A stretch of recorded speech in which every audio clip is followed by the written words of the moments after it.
nous, Jésus. Et que le Saint-Esprit soit nègre. Parce que ce que tu as fait, pas ensemble. Kolo, tout ce qui a été dit, médicali, au moment où il s'est sous et nous allons faire la conviction, Seigneur, tout comme m'a pas parce que sans beaucoup de temps n'est pas dans l'information à l'égalité.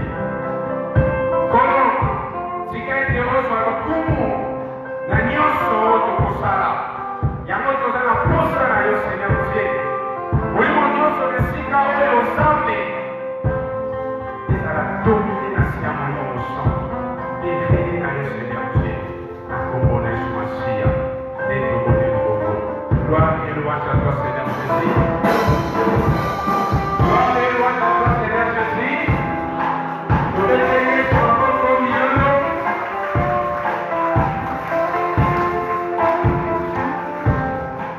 Amen. Benigni Isaio Boy. Izasa tebe kozesika na pokwa lelo awa. Amen. Alléluia. Et puis na tamba ezalaka te lokolo oye na présence ensemble nalingi ozala concentré nzambe osala yo. Sans plus tarder, totelemi biso nyonso mpo tolingi kokota na mama likambo na biso ya pokwa lelo. Disposez motema na yo epai na nzambe mpo alobela yo. Loba nzambe elobela ngai mpo na ye nayoka yo. Bato balobaka mpo na kosepelisa me nzambe alobaka mpo bomoi epesama. Banda sikoyo komitike epai na nzambe loba nzambe elobela ngai korige ngai instrui ngai na kombo na yesu banda kobondela tika motema no epai na nzambe. Toye epai na yo lisusu nzambe ngonga oyo mpo toyoka yo. Yango tomitiki na si ya maboko na yo tosopi mitema epai na yo nzambe mpona koyamba kona sema nzambe oyo olingi kotiaka kati na biso seigneur dieu kolo tosengi na yo kolo olobela biso lisusu mpo tobika parce ke yango eza posa mitema na biso na kombo na yesu masiya zwana olokumu kembo na kombo na yesu. Tobateli kimia.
Dans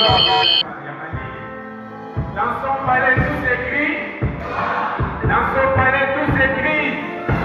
Dans son palais tout s'écrit. Gloire, gloire, gloire. Et Yesu Kolo. Gloire à Dieu. Nos invités. Papa Nabiso, Papa Référent Takou. Tamasoya Betela Yesu pour un bon bon.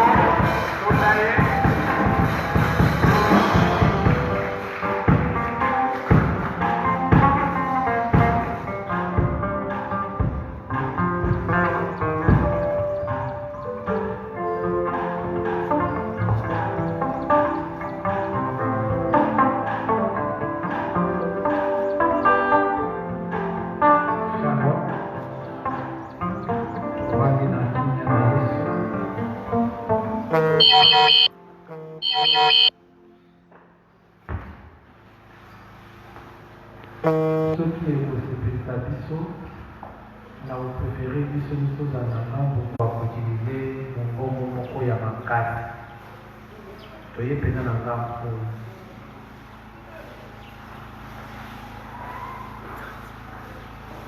andekosima mpo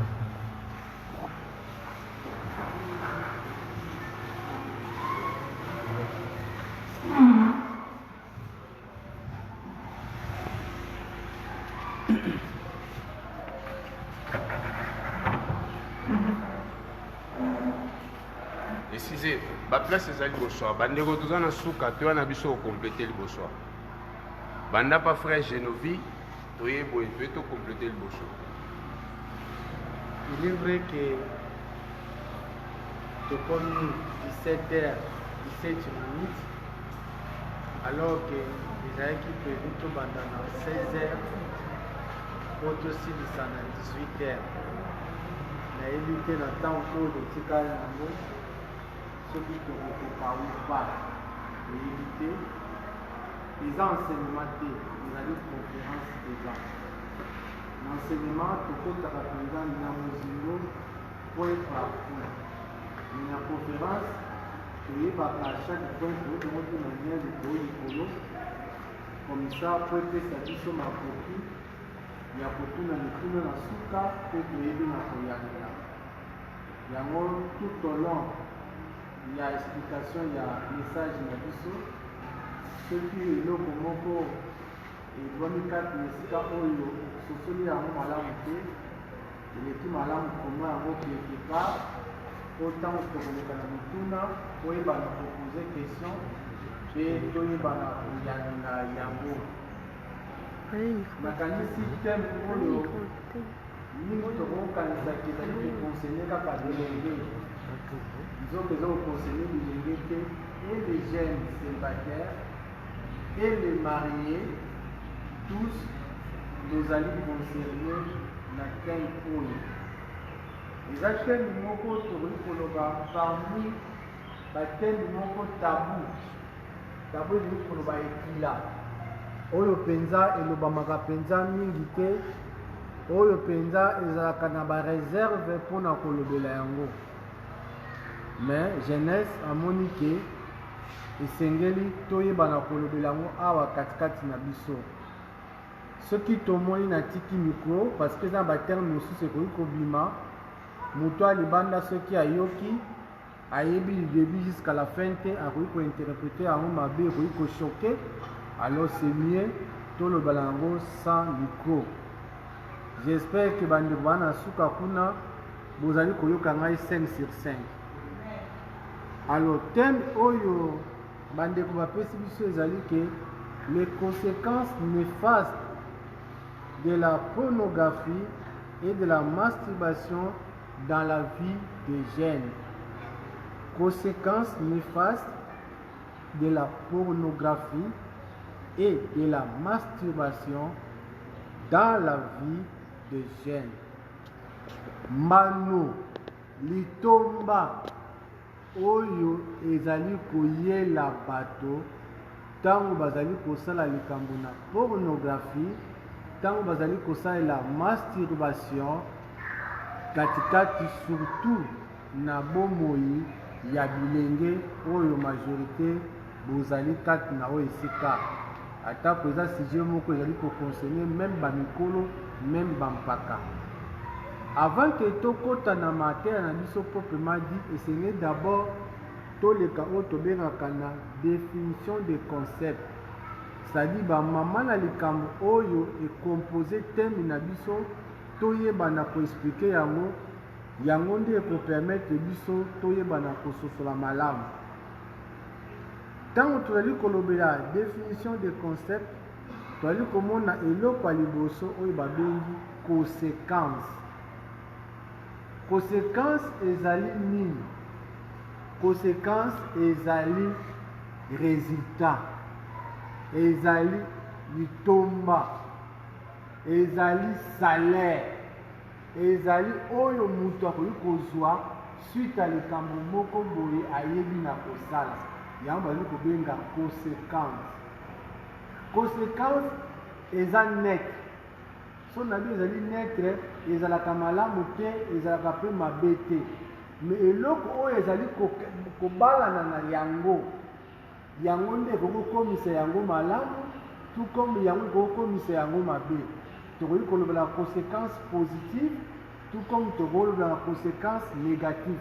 Mais le mot conséquence ezali netre, eza malamu te, eza pe mabe te. Eza malamu, eza pe mabe. Eza malamu te, eza pe mabe te. Et koloba nini ntango tolobi mbano ezali lokola salaire. Lelo par exemple ke mwana oyo atangi kelasi na ye malamu, ayebi mpenza na komipesa comme conséquence na suka bapesaka ye nini diplôme, batie ye putulu oyo tozi kobenga lokola poutre, balobi asali nini alongi na ye. Diplôme wana ezali conséquence ya kelasi oyo ya mipesaki, oyo ya mitangaki wuta première année primaire kino akomi na 6e des humanités, ebe wuta école primaire ti kino akomi na niveau ya graduat, na niveau ya licence to na niveau nini ta bazopesa diplôme, ezali conséquence, ezali couronnement ya befort oyo ya asalaki. Tout comme tokoki koloba ete zemi ezali conséquence ya rapport sexuel. Lokola rapport sexuel esalamaki conséquence ya ennemi zemi. Alléluia. Mais sikoyo na thème oyo bandeko ya jeunesse bapesi biso babi conséquence néfaste, bakangisi yango na mo néfaste. Néfaste eza nini? Eloko moko oyo ekomemaka pasi, oyo ekomemaka kolela, oyo ekomemaka kufa, oyo ezali irréversible, okoki kobongola yango te. Donc yango bali kobenga néfaste. Ntango tosangisi biso mibale wana balobi na ete lifuti ya mabe oyo bazali kopesa epai na mutu na likambo oyo ye asalaki, mabe oyo ezali koyela moto suite ya likambo moko soko oyo mpakala ayebaki na kosala. C'est clair? Yabi conséquence néfaste. Pour la ni conséquence néfaste ya nini? Babi na fait eloko ya liboso ya pornographie. Toza na mot pornographie oyo tokata na mokuse lokola porno. Pornographie ezali nini? Balobi pornographie euti na grec, euti na monoko ya bagrec oyo tokokota pene na kosindo te parce que toza na tante bakaboli yango na biteni mibale. Toza na porno pe toza na graphie. Porno elingi koloba kaka ete prostitution to prostitué, moto oyo azali kosala mosala ya kindumba, moto oyo babengi ndumba. Tala bandumba, ndumba na vrai terme elakisi jeune fille. Oyebi yango boyebi jeune fille babengaka ndumba. Mais soki nazoba ndumba awa nazoba na cadre ya jeune fille te, na cadre oyo bino boyebi loka bayebaka soki tiele, voilà. Na cadre ya tiele nde to basikoyo na cadre wana porno. Ntango babi graphie babi ke eloko moko bazali kodécrire, eloko moko bazali kolakisa, eloko moko bazali komonisa lolenge yango ezalaka. C'est-à-dire que soki tosangisi yango ezali ke bazali kolakisa bato lolenge misala ya kindumba esalamaka. Est-ce que c'est clair? C'est ça clair, hein? Lolenge misala ya kindumba esalamaka. Esalamaka ndenge nini babandisi ngo kotalisa yango epai na ya babengi pornographie. Mo mosusu ezali bali kobenga masturbation. Masturbation elingi koba ete lolenge ya kosepelisa nzoto na lolenge na yo moko. Olo mutu mosusu asepelisa yo, me yo moko ozali koyeba na komisepelisa, komipesa elengi na nzela ya bilembo oyo ezali katikati na nzoto na moto. Alleluya. Eza na bilembo mosusu ezali katikati na nzoto na moto, bali kobenga yango de partie intime. Baparti moko oyo ekoki komema moto ayeba kosanti posa ya kozala na mwana mwasi, posa ya kozala na mwana ya kozala na mobali. Alors na nzela maintenant ya masturbation nde ezali koyeba na kotinda moto oleke moto mosusu aya kosepelisa ye, aya kopuse na likambo ame ye moko azali komisalela yango sans lisungi ya moninga. Yango bazali kobenga masturbation. Jusque là c'est clair? Tozali na oyo twali kobenga gêne. Gêne mpe eza na bacontexte ebele. Gêne par rapport ya âge, gêne par rapport ya profession, gêne par rapport ya likambo moko songolo. Soki tozali koloba gêne elingi kobaka to mutu oyo nanu mpenza akendi te, aza nanu elenge, abandi sika, abandi akoti na mosala yango sika, abandi kokota sika, ye bali kobenga gêne. Soki balobi par rapport ya profession, moto oyo aza nanu na expérience te.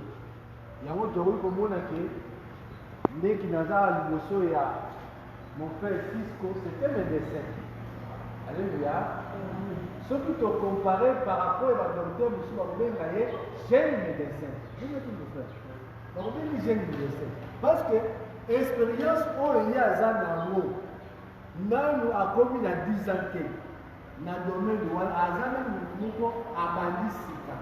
Les gens ont 50 ans, 40 ans à la pardon, notre jeune médecin. C'est-à-dire que jeune, les gens qui ont la santé, où ils ont les bannis. Alléluia. Quel est le monsieur de moi?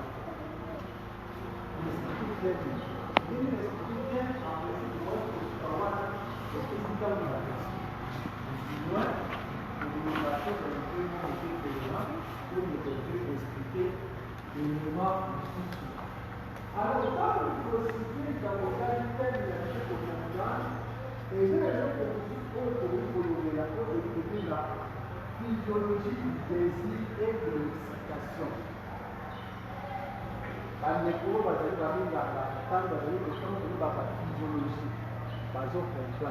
c'est-à-dire que ndenge nzoto ezali kofonctionne, ndenge nzambe asalela yango.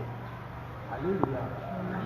Donc nzoto na so ndenge efonctionnaka, ndenge etambolaka, ndenge ezalaka, wazobi na physiologie, lolenge yango esalaka, lolenge nzambe asalela yango. Quand on dit physiologie du désir et de l'excitation, et les colobani na mopousse et c'est lui tout pour que ce soit mon mobile, que ce soit mon moitié, pour yoka posa. Alléluia. Ya koyoka posa, ya kozala na mwana mobile, ce que za mwana moitié, ya kozala na mwana moitié, ce que za mwana mobile. Eza lisumu te. Alléluia. Est-ce que vous comprenez là? C'est physiologique. Ndenge mutu ayokaka posa ya kolia, nayoki posa na lia nguba, nayoki posa na mela mai, nayoki posa na lala, nayoki posa na kene nzongo ike, nayoki posa na kene nzongo inene. Ndenge pe mutu akoyoka posa ya kozala na mwana mwasi to posa ya kozala na mwana mobali. Alléluia. eza physiologique. Alors eloko bali kobenga désir na excitation baza biloko oyo bamarchaka de pair. C'est-à-dire que mutu akoki kozala na désir wana ememie na excitation. Mutu akoki kozala na excitation ememie na désir, batambolaka nzela mibale. Donc ezali oyo ezali kosalama epai na moto nyonso. Soki epai na mwana mobali oto na mwana mwasi eloko wana omonaka yango te, esengeli oluka munganga. Parce que eza normal, esengeli mutu alamuka asentir yango ke mwana mba osentir yake non nazosentir posa kaka ezalaka. Mais le problème c'est quoi? Ndenge tozali awa soki nazokotambola nayoki posa ya kokende nzongo inene, c'est-à-dire kokende na wese nasala sel ndenge nazali nayoki posa. Lokola nayoki posa eza posa moko ezali physiologique, ezali naturel. Alléluia. Mbala moto kaka awa na liboso na bandi kosala sel boloba nini? Boloba demo ndoki abe liboma aza susu normalité. Alléluia. Alors que ezali posa oyo ezali naturel esengeli nasala yango. Alléluia. Vous comprenez? Bobengi ngai ndoki parce que nasali yango na esika oyo esengeli te. Or esengaki nini? Esengeli nakende na esika oyo ezali destiné oyo ezali approprié. Ou bien nayoki nzala nazotambola papa na nzela nayoki nzala naza na mbongo te nakeli bamoko mama oteka mapa na julipa na juji na bandi kolia babinanga nini nayokaki nzala nakanisi nakozonga normal te bien soit nakozonga ndako pe bakolandanga wapi na hôpital. Alléluia. Alléluia. Elingi koloba nini ke ntango tozali koba physiologiquement désir wana ezali kose manifeste epai na moto nyonso. Mais katikati na biso toza eloko babengaka la maîtrise du soi, koyeba kokanga motema. Ntango posa wana eyeli ngai ke nayoki posa ya kolia me naza na mbongo te, nakosala nini? Nakokanga motema mpo na kokufa te ntina kokóma na ndako naluki eloko nasali nini nalie. Soki mpe nayoki posa ya kokende kosuba to posa ya kosala se nakosala yango sur place te, nakoluka na esika oyo esengeli na moment opportun. Soki ndako eza mosika pete batoilette publique ezali nakokende nasali yango mpo nayeba na kose respecter. Elingi koloba nini? Tout en étant célibataire nanu nabali te posa soki eye nakosala nini? Nakomaîtriser yango, nakolinga te ememanga au-delà ya makasi na nga ya makanisi na nga kino na moment oyo esengeli mpo na nga oyo bato nyonso tu officiellement bakopesa ngai nzela nde nakokopesa posa wana. Alléluia. Kobondela te ke o Nzambe longola posa ya nzoto ezotumisa ngai se dernier temps nazokoka te longola nga posa ya nzoto. Soki Nzambe alongoli posa ya nzoto tika ye lisusu mutu te. Est-ce que vous comprenez ngai? Posa ya nzoto le désir charnel esenge ezala, mais le problème c'est quoi? Ozala na maîtrise oyeba quand et comment okoki kokopisa posa ya nzoto oyo eza nini ezokoyela yo. Est-ce que vous comprenez? Là c'est la physiologie. Koleki na fois mosusu oyo likolo la question koya oyo tobengi maintenant pornographie. Owuti kopesa définition yango. Pornographie ezali nini? Alingoli yango nalobi ke eza na ndenge oyo tobengi prostitution, et puis koyeba na kodécrire yango bazali kodécrire bazali kolakisa kotalisa ndenge yango esalamaka.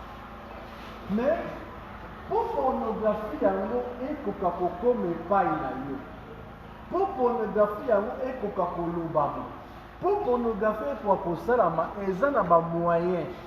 Alléluia.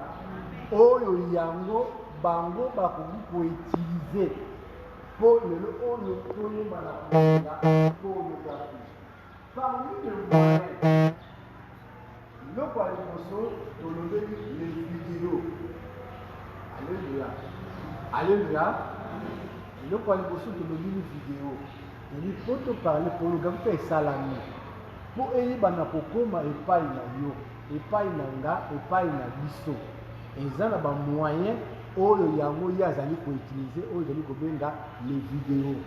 C'est-à-dire que bisika acte ezali kosalama, bato bafilme yango, ntango bafilme yango, batie yango na babane, batie yango na bacd, lelo oyo tozali komona tokomi na bateknologie ezali koévolue, babandi kotia yango na basupport électronique, ndenge ezokomona na batelefone na biso, ndenge ezali kokota na basite internet, mpo moto asala nini ayebana kotala, moto ayebana komona, moto ayebana kocomprendre lolenge pornographie ezalaka. C'est clair. Olobi vidéo, tant que vidéo tomoni ndenge bandi bazali kofilme na awa, ntango ekoti na appareil na ntango eyepa na yo ekomi deja support ya vidéo. Eza mpe na à part les vidéos, eza mpe na bamoyen oyo tozali kobenga le voyeurisme. Eza malade, voyeurisme eza malade. Alléluia.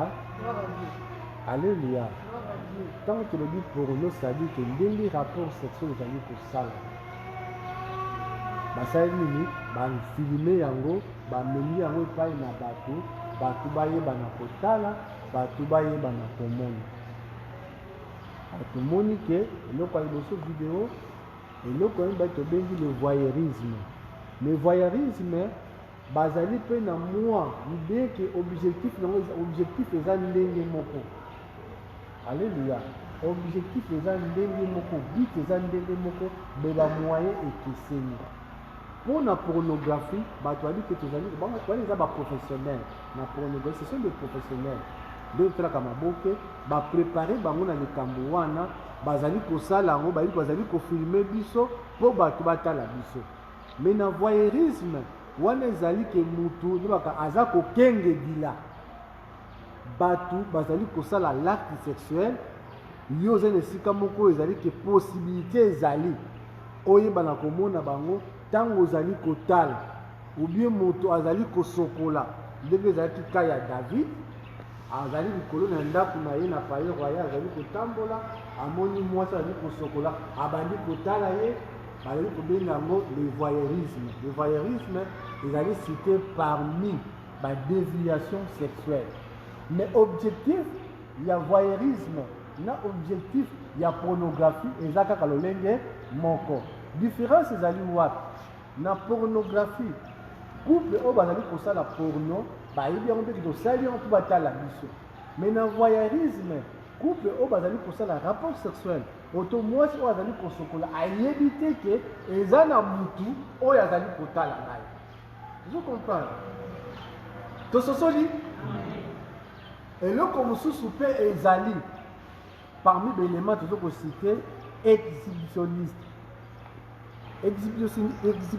Exhibitionniste wana ezali ke moto d'une manière volontaire aza koexpose bapartie intime ya nzoto na ye de manière ke mutu oyo azali kotala yango ayebana komema ye na excitation, mais dans le vrai sens, mais c'est elle ou bien c'est lui oyo azali koexhibe, mutu azali kotire du plaisir. Mais bien qu'azali kotire du plaisir, par contre azali komema mpe l'autre oyo azali koobserve ye akotana excitation. tozokomona mingi na babisi na banzela mutu alati mpenza ndenge alati okotala ye deux fois te. Alléluia. Eza babiloko oyo ezali koarrive même ici na baeglise mutu alati ozomona mpenza te motu aka avandi liboso na yo oza koregrete epuis ye moko azokomona ke ça ne va pas pour avoir des comme tout problème il faut bakitambala sala nini akanga na loketo obi atya na lokolo boyi omoni yango ezali normal. Mais pourquoi tokomitire na baniveau wana? Alors objectif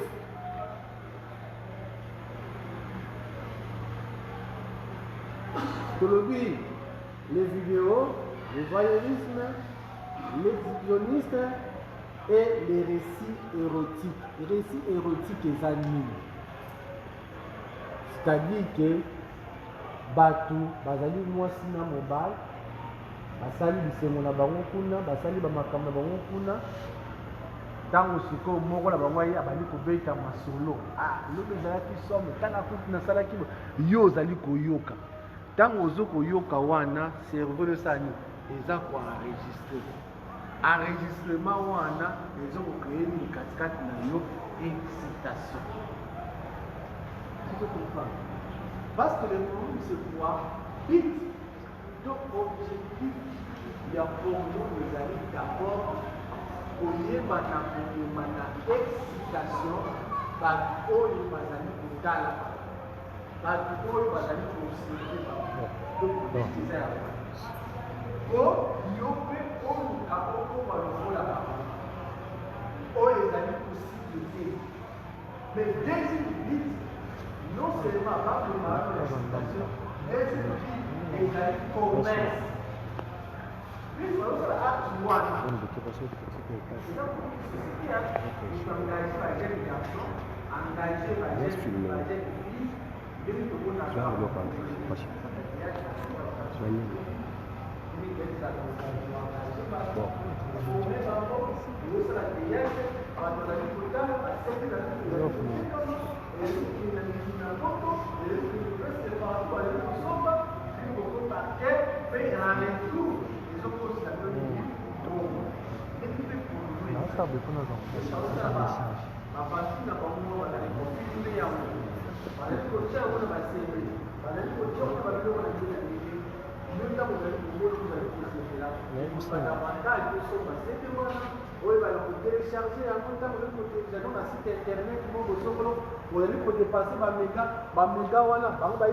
compensation pour nous retirer pour bango la business na bango. Voilà l'objectif de la pornographie. Excitation, et non pas une bosso, et non pas une balai que l'on dit l'ikambetali monde. Alors, maintenant, quel est maintenant le danger de la pornographie? Danger nango ezali nini? Alléluia. Abiloko mingi etali beaucoup plus ba couple, bino boza ba jeune, boza ba couple te. Moyen tokota pena na mozilo kuna ezali te. C'est-à-dire le problème c'est quoi? Danger ya porno ezali nini? Ezali komema moto katikati na esclavagisme, katikati na dépendance. Au monde de nous avons d'une manière naturelle, que l'on dit excitation, et dans la physiologique, les amis naturels, dans le amis normal. C'est-à-dire, ceux qui nous ont pour consommer pornographie, à comme dépendant. C'est-à-dire que sans porno, à cause de l'excité tout. Est-ce que vous comprenez là? Parce que comme déjà dépendant. Dans cet exemple, que le bateau va mettre la cigarette. Nazalaki na moninga mo zali kosala na ye moninga wana ata aliye nini soki ameli cigarette te azomona dire ke eloko moko ozanga ye azali capable même akoki même 22 na se ya mbula akende koluka cigarette azali même capable bato bamekasile bandenge wana akoki komona moleki nzela akoki komela cigarette ayebi ete monsieur nakoki ata mwa ndambo te c'est-à-dire ke ezokopeye une sorte de dépendance. Parce que pornographie est jouée à niveau ya nzoto te, est jouée à niveau ya cerveau. Cerveau na yo maintenant comme dépendant. C'est-à-dire que okoki kozala excité te soki otali film ya pornographie te. Eloko ya liboso ya eloko ya mibale surtout pour les mariés eyebanaka na kokreye déséquilibre na kati na foyer parce que oyo ozokomona na kati na porno yo ozokolinga mpe okoka kosala yango nzoka nde ezalaka ba mise en scène. Alléluia, alléluia. Nyonso bomonaka na ce sont des mises en scène. Yango tuna bamabamamo basalaka théâtre oyebisa bino ke ozomona papa bomona papa moto moko aza na ndako mo monene azali directeur ya sauté beaucoup songola azokotambola na véhicule alati bien là otala théâtre le ntango théâtre kosila ye na ndako mama walifufuna alléluia papa ozanga meme biso ngai nazanga théâtre bango bayezango c'est-à-dire que bato bomonaka na théâtre wana eza bamise en scène c'est-à-dire eza na motu moko boye ayebi na kosponsorize bango azwi yo amemi yo na salon moko ya makasi basali yo mpenza batio na basituation motomotongo ozokomona mpenza ke oza boss combien de fois tozoyoka te bon tozokritike te toza normal bamusicien même baacteur même baartiste ya théâtre abeli ayosenga te mama tingani yokosunganga nauti oyoka dernièrement bolombe gauche abelaki covid azalaki bapita basoye balabima mbongo kofuta sadi baporno wana ezalaka bamise en scène eza biloko oyo bafilme oyo kokomona ke soki moto aosala rapport kotola mwasi akosala même pendant 10 minutes azokolemba te 30 minutes azokolemba te or en réalité rapport sexuel dépassaka 5 minutes te ezalaka biloko ya 2 minutes 3 minutes esili alléluia moi tokuta kokonea te parce que naza devant bagene naza devant bamarie te mais na porno okoki komona moto akoki kosala 30 minutes alléluia na porno okoki komona moto kaka azokoejacule quantité akoejasoka otali yango mpenza boye ekokozata même ka demi bouteille ya koka ezoka réalité eza yango te alléluia eza yango te c'est-à-dire que ntango ozokokonsome yango mingi aforte ya kokonsome yango ezokobebisa cerveau na ye parce que oyo yo ozali produit yango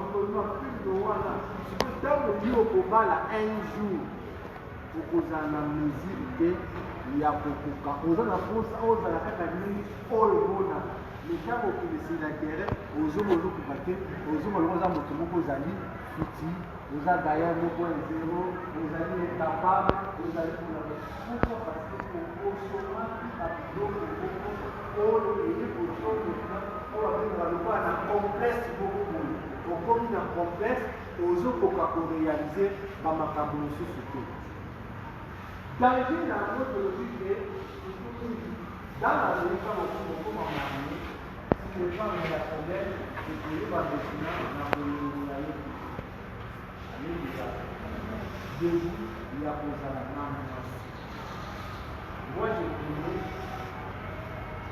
na yambanga moko tosolola naye ayebisi ngai te soki aza na mwasi na ye même ka bazali kosalisa nzoto abona kaka ndenge wana ndenge wana epo aejacule sa pose tel problème po mpenza ayeba na kose retrouve esengeli abenda image ya mwana mwasi moko alingaka makasi babibaka na ye ntango apendi image wana ye aza na justice mais azomona so justice te abali komona police ntango abali komona police c'est alors qu'il est appelé par le alléluia c'est déjà oui aussi n'a pas de spécial bayemba na kolinga wana na kati ya cerveau oyeba na kosola esi naponaki te suive moko ya makasi zali badanger eza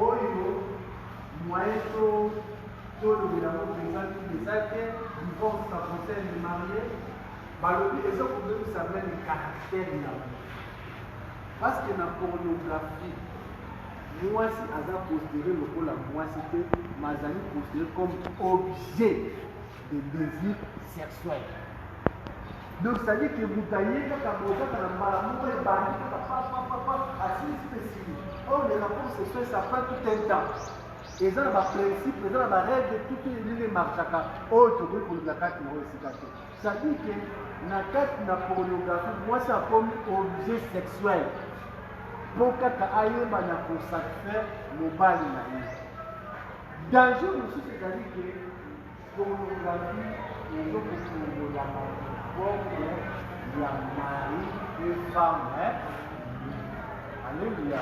Parce qu'on ne peut pas passer de ça pour le calme. C'est-à-dire ndoto ezali otomela kofungola mo moke paracel ndoto ntango bandoto tolotaka dit que Dieu parle d'une manière à une autre. Bando tolota kabino ko muteza ka papa message moko boye zamba ali ko pesa le. Likambo moko papa exact dans l'avenir. Likambo moko papa ici et les cas. Likambo moko papa ezoko sala mana moment wana. Alléluia. Yozolo tango lokola nde. Mais bandoto monsieur ezalaka ezali. Makambo nyonso bakitio biso ezokosala kana la vie. Makambo nyonso ezali et ezwi réponse te. Ezwi satisfaction te eyebaka na kokende na subconscient. Ntango tolalaka tolali meze tokoti na problème bake tozali lokola bakufi conscience ezosala biso te maintenant subconscient ekotaka sikoyo na mouvement.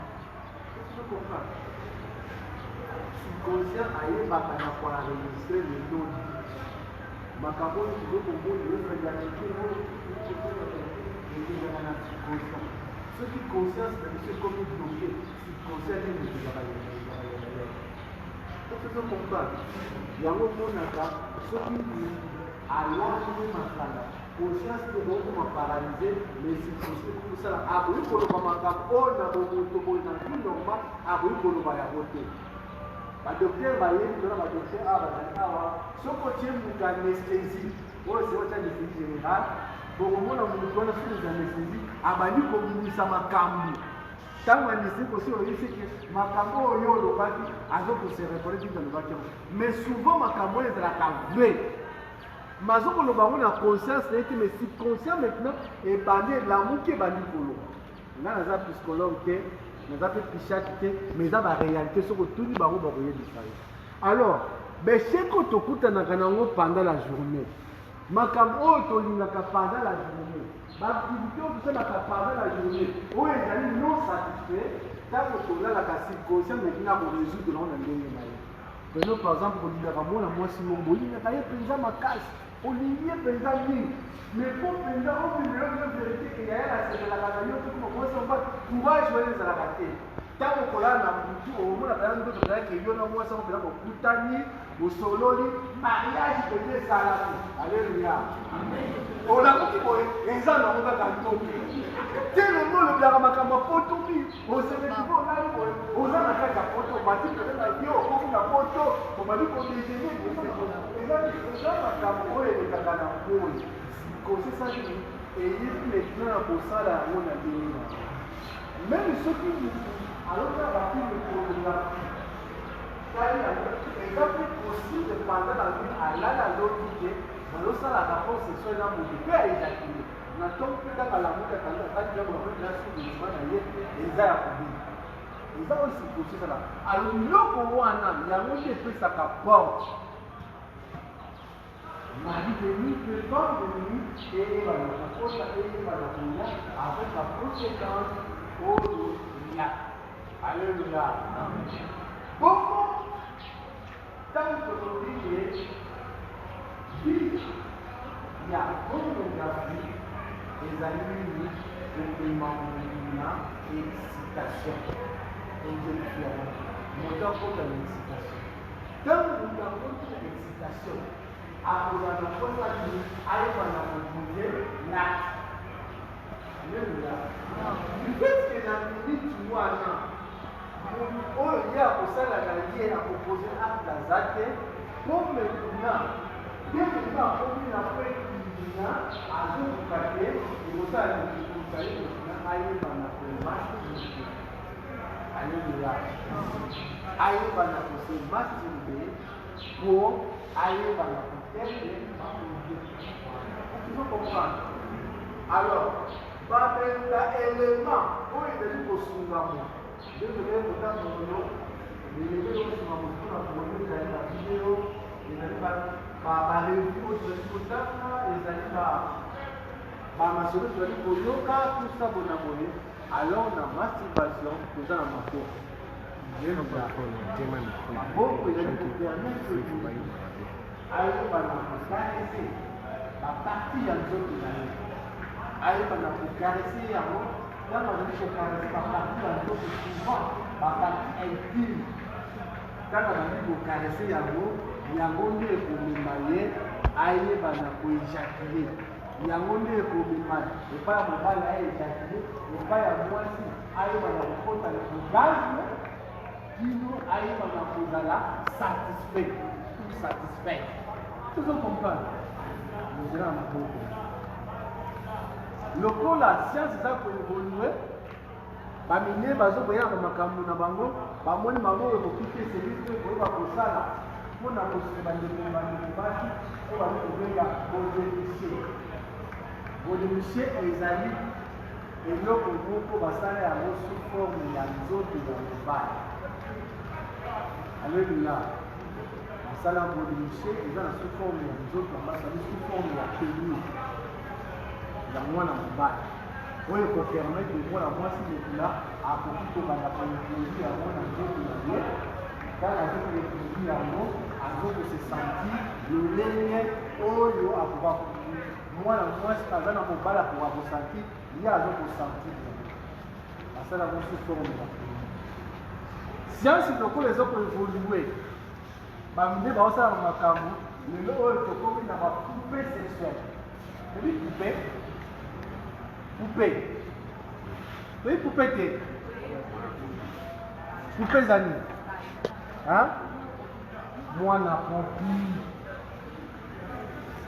alléluia poupée za mwana popi soki babiso poupée sexuelle basali poupée sexuelle basali mwana mwasi ya mwana popi lokoka me basali na forme ezali te mwana mobali soki asombi ye akoti na ye na kati na ntango akosala makambo nyonso oyo akoki kosala na mwana mwasi lokola omonaki science ezali koevolue de basomba mwa poupe na ye donc so balakisi poupe wana loko pusa na pelule osimba nde okomprendre eza mwana poupe na mosika okona penake eza mpenza mo batiele makambo nyonso mais aza inanime azobouge te azoloba te asalaka mokumaki po azali mwana ya popi esuki wana te etide ezokokendele kaka actuellement babandi kosala barobot sexuel déjà nano mpenza epandani te mais déjà ese eza déjà robot sexuel eka robot aya bandeko robot nasa mona robot bobi robot te voilà oyebi bakokakana bazali kobua eloko moko lokola nio or azokotambola koye alati koibete tusabona me bangongo ya siko soki omoni ye soki bafilme okoyeba te wapi mutu wapi motu aza koloba nozopoze baquestion aza korépondre yo otindi mpe akei mpe mpona aza déjà programme baprograma ye déjà makambo akoki kosala batashi na akoki kosala tusabo na boye nazo bafilme oyo atala ya batondekwami oyo nazokopale pembeni ya fin du monde tusabo na boye nakosesa tonta Terminator. basala oyeba biloko wana Terminator. Il y a le but que je ne suis pas programmé pour ça. Vous comprenez? Ne pas programmer, ne pas programmer, aussi la carte de campo. Ce n'est pas programmé comme ma base de Maroc. Donc, ça a bien programmé. Alors, c'est ça, c'est comme un robot sexuel. On a le programmé, ça dit que ceux qui nous donnent un poste un robot sexuel, la théorie n'a ici, n'a pas de commande. Là, il y a un robot, il y a la folie, il y a la folie, il y a la folie. basala yo koyebona basali selo buna yo de ntango ozali kobenga ye marguerite akoya mpe marguerite ekokone marguerite ozali kokabe kosa sala oyo akosala bosala motuna boye dosali mpona kotalisa nyonso wana ezali mpona koyeba na kobebisa lase alors motu wana oyo apesa deja azala na mabodelusie na ye oyo tobi nzengini oyo basali forme pays azala na ndako meme ata abali akomona importance te ordinaire alléluia c'est ça esika makambo ya mobali eza kokeba motu azala na coupe na ndako akomona importance te azala soki na marguerite ayebi ke marguerite akosenga ngai mbongo marguerite badepense na kobala na ngai te aza na mwa marguerite na ye ya coupe asela sasaka kosala wana tozali komona ndiki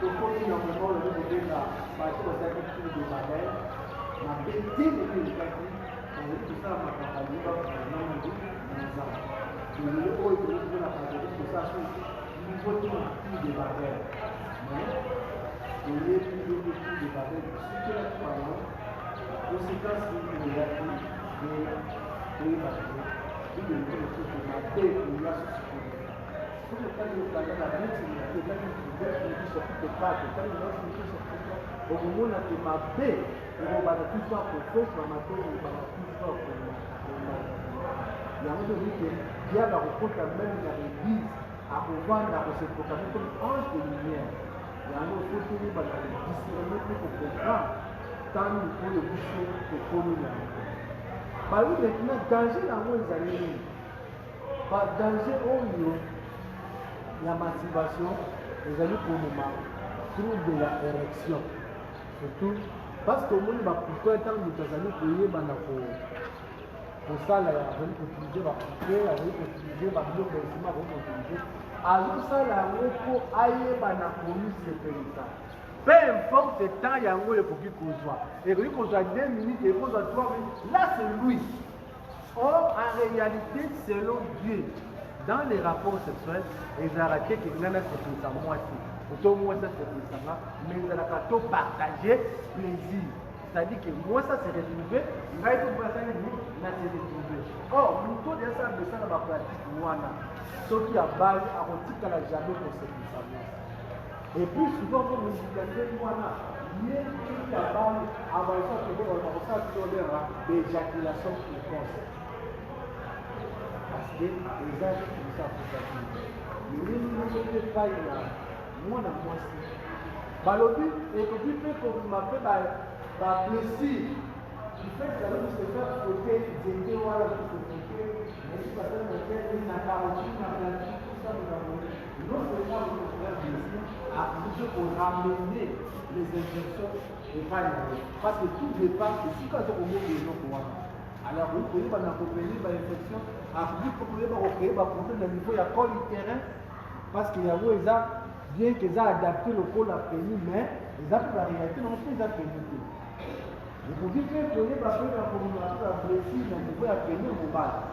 Du fait que vous allez frotter, vous allez frotter, puis soit vous frotter à moi, et puis peut que vous occupez, et puis partout on a fait, et puis peut que c'est décoloré, et puis peut que vous avez.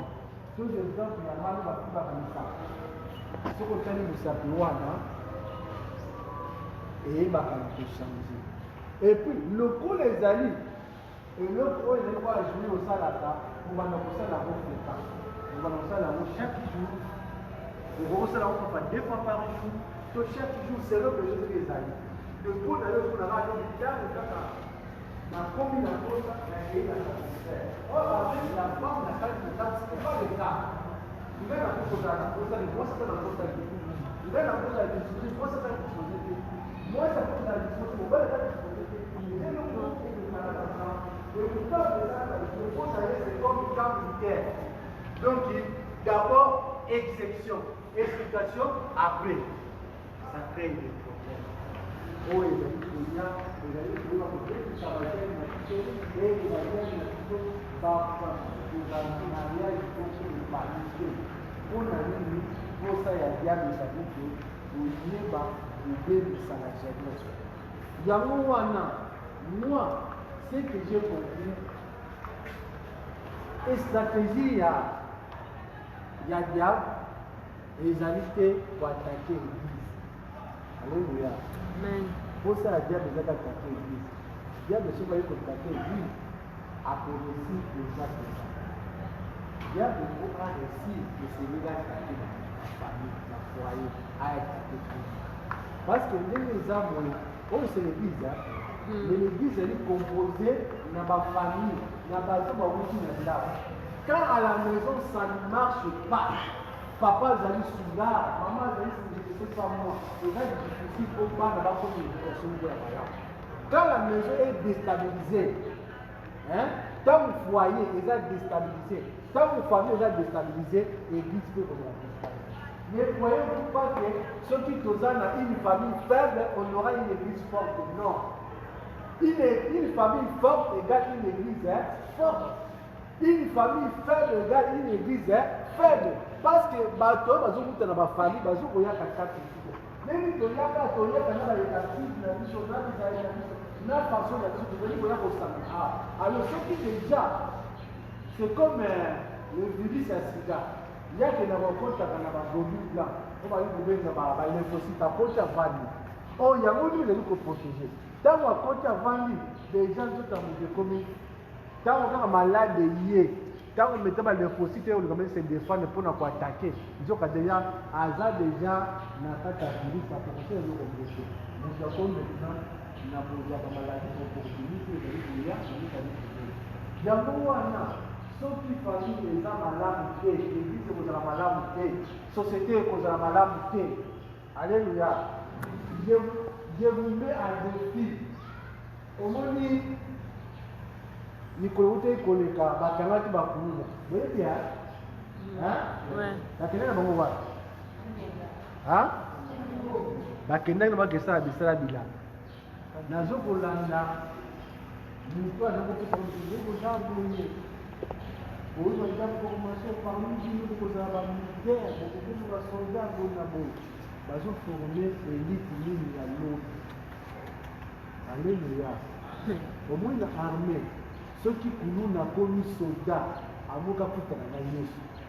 Ceux qui nous n'ont commis soldats, à cause de la sauce au pire, pas un qui agit tenu, ou pour protéger. Il y a un moment où il y a la famille. Papa Zali, maman Zali. Bande papa si bazali bande bazali bazali. Mutu wana mimi matanga mudi baki kuliba pour avérer quand bende ta moi pas. Parce que moi je suis wana zwa na famille Zali. Mais par contre bano mona bazwa âge à 12 ans à koli oyo ba kadogo. Bazana na gâchette facile parce que koli sans papa sans maman. Aïe une de côté aïe maman. Là on sommes allés que pour na yé. Na sera kabila. Aïe kaka kabila. Oh non. Papa, oh maman, oh, aïe, aïe, alors nous pouvons pour un bomba à la société. Parce que tant que déjà la foyer, ils allaient pour bébé. Tant que maman les allaient pour bébé. Tant que maman les allaient comme un déséquilibre. C'est toute la société où ils ont comme un déséquilibre. Alors que, puisqu'on a eu pour bien que la pornographie, les alaki n'a pas. Signé, en enfant, le haut de document va signer contre la téléphone. Attendez au pétici pour contrôler tout ça qui n'a pas de camarade. Il y a moins de deux façons de nettoyer la camarade. Ceux qui nettoient le c'est une question avec le temps où ça y est, avant de comprendre la malade, on a la maladie. Alors, maintenant, qu'est-ce dit la Bible par rapport à Makamouanos? Bible et l'obéi, nini. La Bible a dit ce que, ici, quand on peut être au monde, d'une manière spécifique, d'une manière claire, pornographie, masturbation, mais le passage du dit, oh, le pécificio, oh, le Bible a dit, il a dit, ezali eloko moko oyo ezali ya kitoko te oyo ezali ya malamu te. Eloko ya liboso tolobi ete oyebi pornographie esalaka na niveau ya moke. Alléluia. Parce que excitation eutaka na cerveau. Eutaka na cerveau. Pour cerveau acapte yango ezokoya na nzela ya les 5 sens, soit dans nzela ya misu, soit dans nzela ya matoi, tango ekoti surtout mingi biloko mibale oyo misu na matoi. Tango moto ayoki, tango moto amoni ekeli metu na niveau ya cerveau, ekeli kovanda. Alors sikoyo ebandi sikoyo kotravaille yango, tango ekotravaille ekeli metu na kodéclencher, kotouche bahormone oyo ezalaka na nzoto na moto bamingaka bayeba testosterone batututu bakolesterone ekengaka mosimana po eyebana kodéclenche mutu ayebana kosentir le désir sexuel. Tout eza na niveau ya cerveau. Alors balobi ke ntango moto aota bapornographie wana ekende kobebisaka na niveau bapense na bapense na ye ekomi corrompu, bapense na ye ekomi ya koyeba.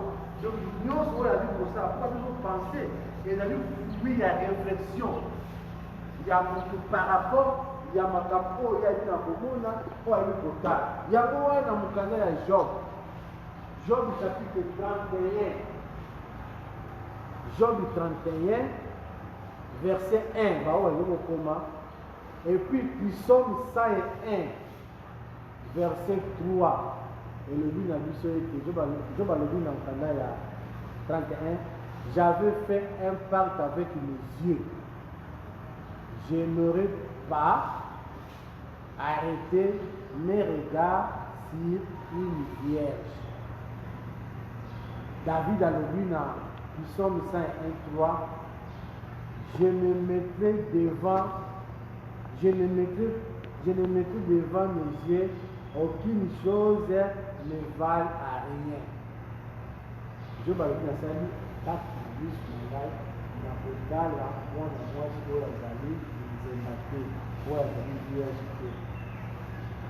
David alobi ke ngai na koyeba na koempeshe misu na ngai eyeba na kotala makambo oyo ekoki kosepelisa Nzambe ye te, parce que makambo wana yango nde ezali komema biso tokende na masturbation, parce que pornographie ezali koya par les regards, par la vision, par la lecture, par l'audio oyo tozali koyoka, oyo tozali komona, oyo tozali kotala, oyo tozali kotanga, ezali kokota na kati na cerveau na biso, ezali kotravaille bapense na biso, bapense na biso ekomi corrompu, ekei kodéclenche nde ekopousse biso tobanda kopose acte. Mais acte oyo kolinga kopose yo kolinga maintenant osala ndenge baacteur basalaka, nzoka nde ezali mise en scène, yo oyebi te ezali mise en scène, d'où ekoya komema yo na position moko boye oyo kotikala esclave, okotikala jamais kozala épanoui na kati na libala na yo. Et puis voir même na bato mosusu akoki komona na lisusu importance ya libala te. Yango wana mukanda ya Philippiens 4:8 pe mukanda ya Ephésiens 2:3, Ephésiens chapitre 2 verset 3, Ephésiens chapitre 4 verset 17, Philippiens chapitre 4 verset 8, le dit que tika oyo nyonso ezali ya malamu, oyo nyonso ezali ya kitoko, oyo nyonso ezali kosenga encouragement, oyo nyonso ezali kosenga approbation liboso na Nzambe, ezala objet ya bapense na biso, to nourri bapense na biso na makambo oyo ya mabe te. Alors 2 Corinthiens 4 dit que il faut condamner toute pensée, bapense nyonso négative, bapense nyonso ya mabe oyo ezali kokomplese biloko na Yesu te, oyo ezali komema biso na nzela ya mabe. On va aller pour Matthieu chapitre 10 verset 4 à 5. Yango ezali kokondamne bapense tutu wana.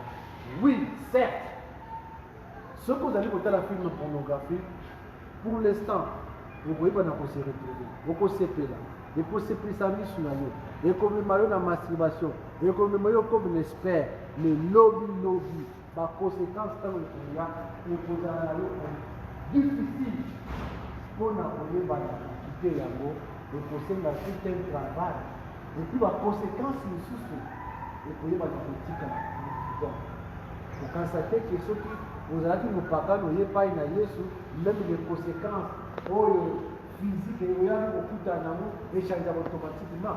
Zamba dit Yesu a pardonné au moi au compte alors mais les conséquences nous restent jusqu'à la fin. Alors vous avez la bilingue, vous avez la makasi, vous avez la commis batela, et vous battez la binga, pour être l'homme de vous avez la foyer oyo se retrouver ezali na famille moko heureuse oyo bana na yo bakokola malamu. Voilà on a peut-être été en résumé, la pornographie, la masturbation, c'est un péché devant Dieu. Parce que Nzambe asali libala mpona bato mibale, l'homme et la femme de sexe opposé. Mais pornographie ezali komema mutu akomisa partenaire na ye lokola objet sexuel, pornographie, masturbation, ezali komema mutu asala oyo ezali hors la volonté de Dieu, pour ne pas dire ezali so okoti na profondeur ekomema bato mosusu okengi metina tina na basodomie mpe makambo ndenge na ndenge oyo ezali mabe baconséquence nango ekozala kitoko te. Voilà na mokuse tokomi 18h16 oyo tokoki kolobela yenge toresume nyonso tolobi oyo ezalaki toyei tolobi yango nyonso bieke tokoti na mosino te mais tolobi oyo ezalaki l'essentiel pour la connaissance na bino. Ntango tokomi wana tozongisi maloba epai na modérateur. Peut-être qu'il y aura quelques questions avant que tout clore séance de biso.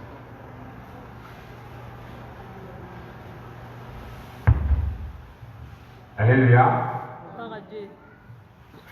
Comme si nous avons béni, mais c'est ça que nous avons béni la route de ce drogue. Donc, nous avons le beaucoup de monde, il y a ce que nous avons béni. Gloire à Dieu. Alléluia. Merci beaucoup, papa, pour le bénéfice. Nous allons ça, papa, pour la dit ça m'a exposé là, sans en question, c'est manifesté. Frère Néo, micro, monsieur, vous êtes disposé à dire. Dombola Moussapi. Permettre les parents quand on a choisi du Bosso, on va poser ma question à maman et papa à répondre dans ce que nous qui m'a derrière temps. Frère Josaphat, frère Aïbert, Naïsou, frère Sylvie, nous allons pas frère Josaphat poser une question. Ça va bref et clair. Est-ce que tu comprends? Ça va bref et clair pour expliquer question T, poser question. Merci pour nous offrir dans la parole. Nous avons la 4 questions à poser sur le sujet. Exposé, c'est là qui est vraiment clair. Mais j'ai quelques questions ici. Les numéros pour 4 types d'hommes. Pour le premier type d'homme, les hommes oyo asekiwana na makambo wana te oyo nanu asalaka pratikaka biloko wana te. Maintenant, la question est celle-ci. Par rapport à la conséquence néfaste oyo toénuméré, quels sont les moyens préventifs pour éviter makambo wana? Moyens préventifs nini oyo il faut mutu appliquer oyo mutu ona nakutana ba circonstance wana te asala mpona koéviter stimulation wana oyo ekoki koamene na baconséquence grave. Deuxième question, les importants à la deuxième type d'homme oyo eza mutu oyo asangajaka na makambo wana oyo asala bapratique wana. Alors pour cette personne, comment quitter ou comment s'en débarrasser de cet esclavagisme? Donc, le balaki makambo eza objectif nango eza ko rendre bato esclave. Comment est-ce que la personne se trouve na kati ya makambo wana akoki ko quitter ba élément nini ou akoki ko appliquer, ko mettre en pratique pour quitter? Troisième question là eza par rapport il y a troisième type de personnes oyo étant gagnant d'âme. Nous sommes des chrétiens, deuxième la mission que la jeunesse chrétienne en mission. La mission tout ça les a dans le monde. Alors dans le monde tout trouver des battus au bazalaka na makambo wana. Alors ma question est celle-ci. Comment aborder cette personne là? Donc comment aborder les genres de personnes? Le lien tobi côté et un peu le lien tobi pour ramener battu wana à la vérité. Parce que sur la vérité il y a un point. Oh, le pays est à la dépendance. Donc, dépendance, c'est ça le moment où on va jeter comme on peut quitter. Et comment tu peux aborder Moutouana pour en revenir la raison. Et quatrième question, la dernière, les partants, il y a quatrième agent, ce sont les parents. Or, les parents, ce sont les agents éducatifs pour jouer un rôle très important dans la famille. Parce qu'il y a un élément où tu le qu'une famille forte constitue une église forte. Alors, que conseillerez-vous aux parents pour bien éduquer les enfants afin que ces virus ne prennent pas accès? Par là, je peux bien aussi clarifier question là. Les enfants ont la sous nandaku. Atikala koye bapenza makambo wana te ko ba conséquence wana te et repousser ake koye bango libanda pas ba camarade pas ba ninga au sein de la société na milieu moko difficile éducation difficile. Alors que conseillerez-vous pour les parents na kati ya pour conseiller pour faire ça bakoti pour na ko éduquer pas na bango bien afin à échapper la virus oyo. Merci beaucoup. Amen.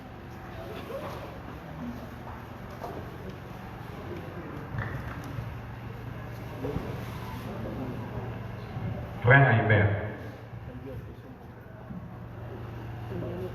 na bandeli tozala précis, tozala expliquer ma question pour que soit biso ntango la été. Merci pour la parole et merci beaucoup papa pour cette matière si importante.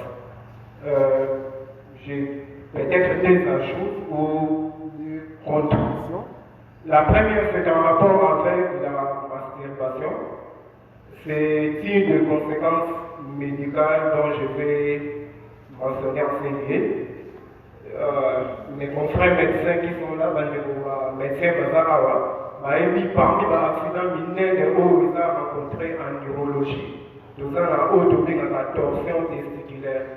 C'est une urgence urologique. C'est-à-dire, ce que vous avez minute, il ne faut pas urgemment.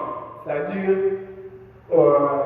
misisa oyo esutenaka testicule côté où tati esoutenir yango ekoki kotourne tout autour na yango et soki bamemi oyo bamonganga te bazongisa yango na sens normal dans quelques heures qui suivent misisa nyonso baveine baveso banerf ekoki kopola et dans ce cas testicule na oyo etoli on est obligé ya kolongola yango. Ceux qui vont le mourir en mon corps, ils sont cannibales. Ceux qui vous font ça fonctionnel, ils sont en bon état de vie dans mon niveau, au bout d'affûter. Or, parmi les causes de la torsion testiculaire, on rencontre les masturbations. Donc, c'est un ajout que je viens de faire. En dehors, il y a un papa à énumérer, encore un danger à masturbation. Torsion testiculaire, et ça aussi parmi les conséquences. Donc, mon temps au niveau salaire, quand il y a un danger, vous voyez que vous mastérer juste pour se faire satisfaire. Donc c'était un ajout. En termes de questions, je voulais demander, sachant que la masturbation va amener à l'éjaculation, est-ce que ça peut la condamner au même moment que Zamba condamne au nan? Je dis au nan, la Genèse 38, Zamba condamné parce qu'il éjaculait à côté alors qu'il devait au moins féconder la femme de son frère. Est-ce que ça peut être condamné de la même façon? C'est la première. La deuxième, est-ce que vous pouvez expliciter comment arrive le phénomène de mari ou femme de nuit chez la personne qui pratique la masturbation ou la pornographie? Parce qu'un jour ou l'autre, nous serons questionnés par rapport à ça, surtout dans la défense de la mission que nous allons mener. Merci.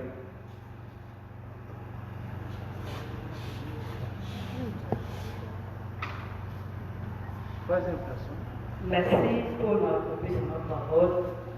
Question nanga eza boye. Est-ce que eyarivaka na mobali soki akomi excité sans que apénétré akobela to ekosukela ye to akoloka pasi? Merci. C'est ça. Yes.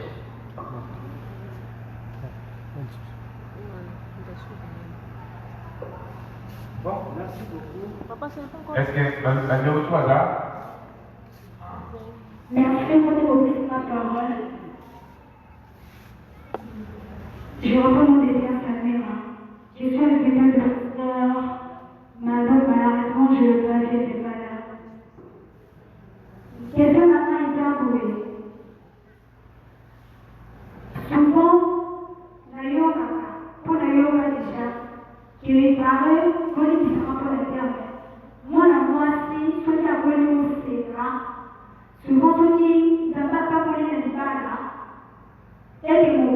akonyokola ye pake ayebi eloko te wana ntelema na eloko apete na eloko te premièrement nazwi nayeba eke mwana mosusu akoli moseka eke nza bapakoli ya bali akomona mpasi na libala to te deuxièmement nayi naloba propos ya nous les chrétiens nous sommes en train de prier mais tozotambola na impudicité tozotambola ekoko na kobanga nzambe te tozotala biprotocole tozoyema tozokalela ekoli mais tosomo tozotambola bien te sikoyo tozamoli kende tosala ekoko kuso tokushe na mobali kuso tokushe na mwasi eke oye l'église oye kote kuso tokopesa puni oye kokangata likoli eza péché to te po mwanda mani eyebi eza péché pour un chrétien ou une chrétienne faut être qu'on va rattraper mais c'est derrière ça tout le monde a chrétien il y a pas fini l'ibali bazosala ensemble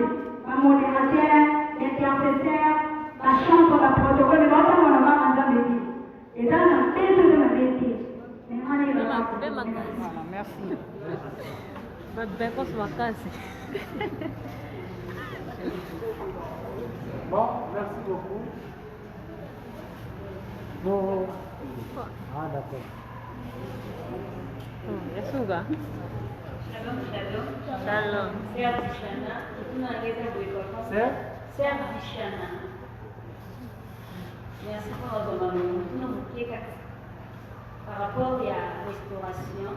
Nayoki moi soit rusalela ba peni artificielle wana et par conséquent c'est ça les niveau col tout ça on ne peut pas ça beaucoup aux cas alors ngena eba na dimension spirituelle pour les niveau tout ça mais aussi sur le plan sanitaire de quoi on y gagne ce qui restauration est possible spirituellement mais aussi sanitairement. Merci.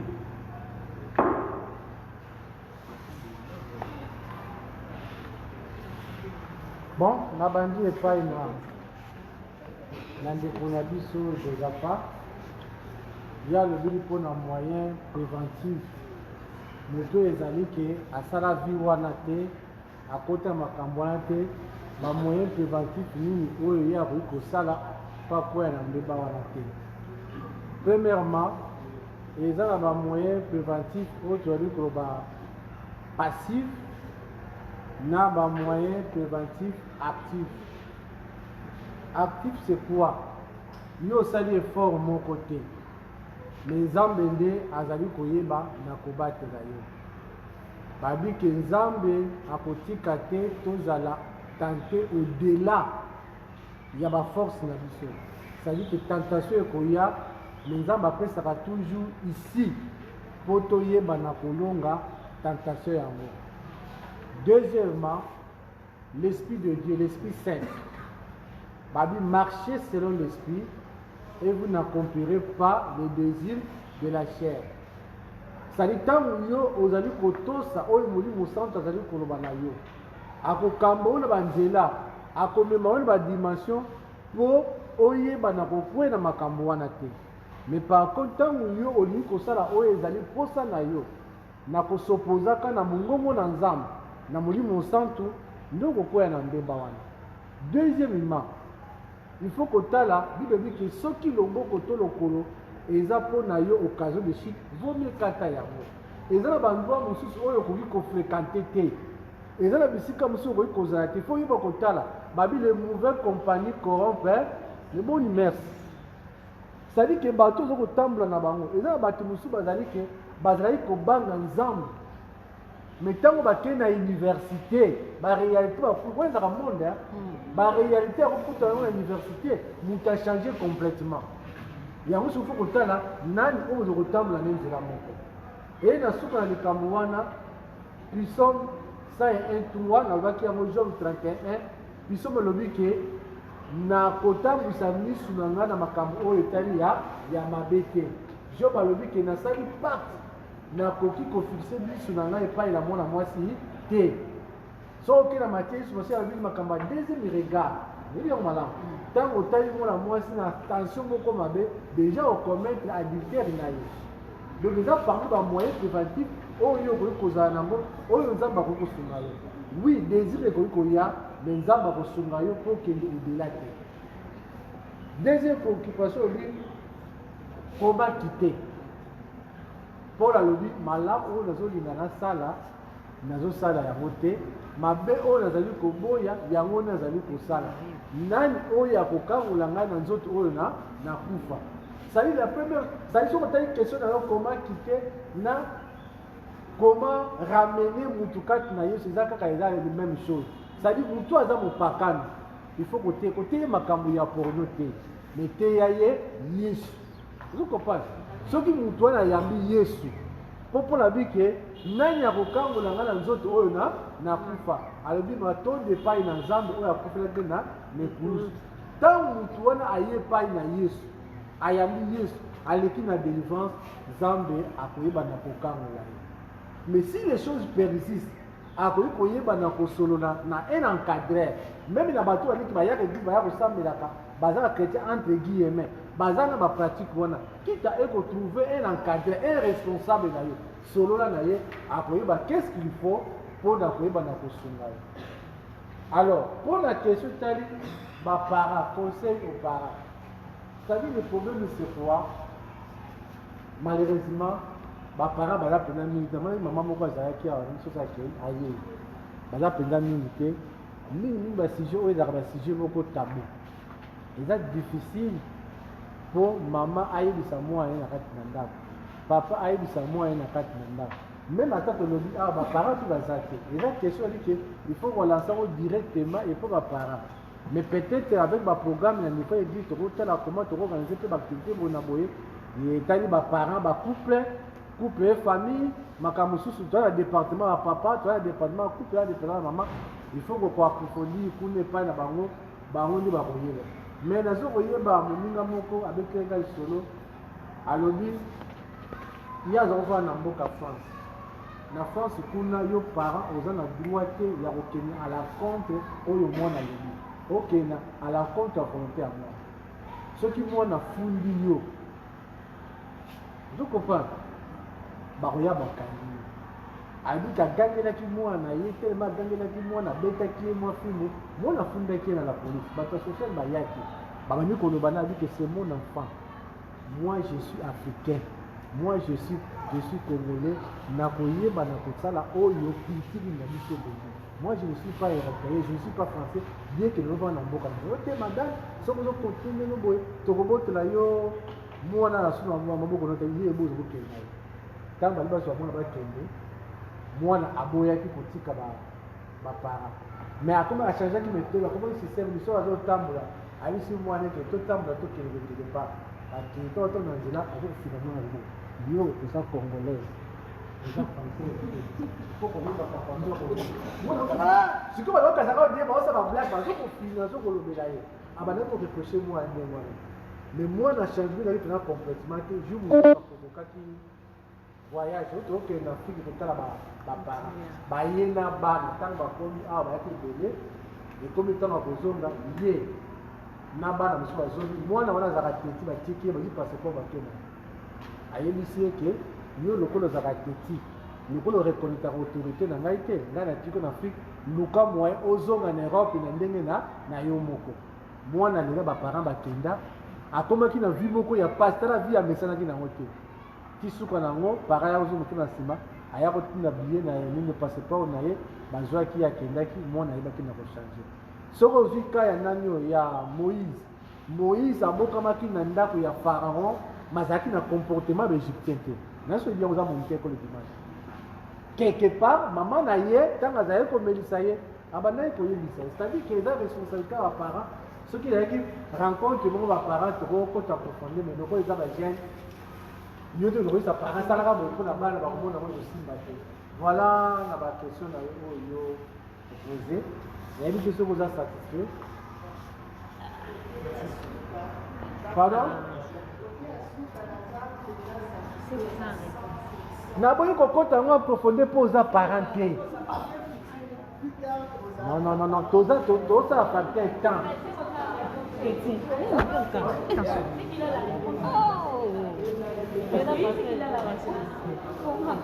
nalobi likolo mpona boyi kokota en profondeur mpo oza parent te mpo tosala facteur ya temps kala te 21 nga nazoke mosika boye na no retard te nasalisa bayeke ekomaki te nakoma ramini nasalisaki awa moto aza na pornographie ndenge nini akoki kokite moto aza na pornographie ndenge koko ramini ezaka presque la même chose. Bon, pour la Dr. Hubert, merci d'abord pour le complément au suivi sur ce cadre concernant le problème il y a ONA. Zambe ceux qui arrivent qui n'a pas suspendre ONA parce qu'ils avaient qui n'a culture ceux qui d'ailleurs poufi et kaboti tena moi si wana. Les que pour ça n'a pas la moi si wana pour va botter. Alors ONA a boya qui kotika descendance. Sur le territoire sont malades. Boya qui kotika descendance et pas ya moi si wana ya onza mabaki na continuer. Ça dit problème il y a qui a masturbation que azali ko masturber que mazali ko ça bien on ça dit ko interrompre. Ça dit que a osala rapport que na obwaka abwaka libanda pona ko éviter. Vous comprenez? Pona ko éviter que atika abota na moi si wana. Yango komona soto plutôt kuna mona moi ça qui a se déguisaki akende ko bota na bokilo na yo. Parce qu'on a aboya qui continue de descendance. Donc voilà un peu pour la situation wana. Les gens déjà pour la vaccination, tout le monde problème aboya pour sa descendance. Pour le problème il y a mari et femme de vie. Non? Ce qui sont créés par un psychologue, ça n'existe pas. Il y a un problème beaucoup psychologique. Mari et femme de vie, c'est le psychologue qui s'arrête. Mais ce qu'on crée chez les hommes de Dieu. Par exemple, ça existe parce que bazoko ya mabatu basi pe mibal bazoko ya mabatu na ba dialogue pastoral et puis les faits ont besoin. Mais si on te dit il n'a pas fort pour lui parce que tellement ma pensée na lui les gens beaucoup plus tournés vers la sexualité. La sexualité aux autres pour avoir compris comme il faut et les possibilité d'une rêve na yo parce que rêve il va plutôt ça dans le monde. Bah, lui, il va toujours tourner autour de ça. Alors, comme le Bible dit que le diable rôde comme un lion régissant, et ça déjà un point faible dans nous. Il y a monté hier pour profiter, parce qu'au moins le problème c'est quoi? Pour d'autres informations, les sorciers va y aller sur le conditionnement. Oui, bando qui va y aller sur malheur, nous les chrétiens, on est aux alliés. On est ça la marathon, bando maya pour nous parabiso.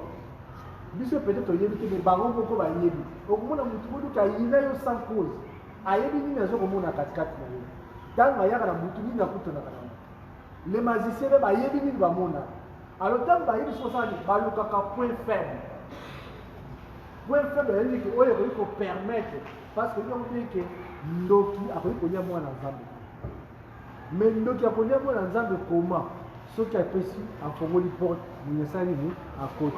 Et ça, le coup, la tétanos, tétanos, parce que porte d'entrée, porte exaltée. Mais si tu as un porte à côté. Donc, ça veut dire que Babylone, la porte d'entrée pour mari et femme de Dieu, ça veut dire que il y a le coup normal. Pour les arabes comme d'habitude, nous disons que comme il est normal.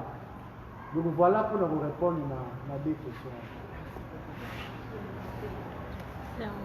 Donc, il y a une question, il y a Maman Sylvie, où il y a le problème de l'excitation.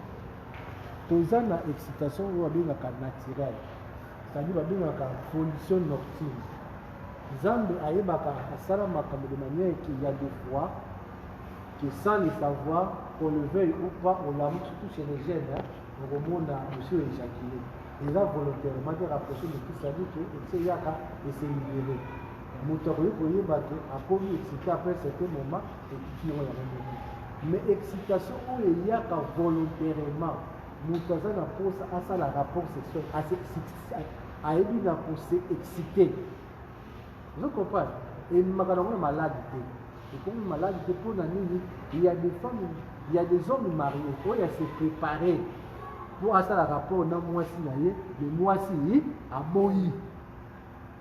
Oui, ça va barrer, je suis ça va tout le monde et comme ça, là, il passe. mais suka nango malembe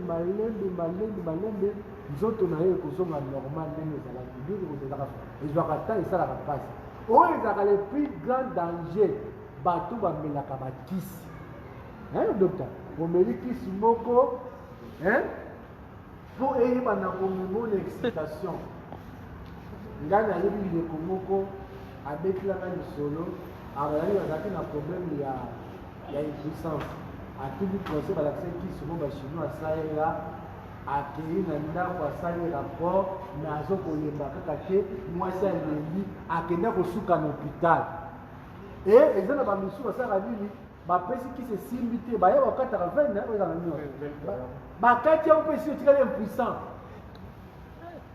okopa mais oyo eyebi manière naturelle oyino kisi te eloko moko te mais avec le temps psychologiquement ekofaire souffrir yo mais ekopesa yo fièvre te malembe ekokita nango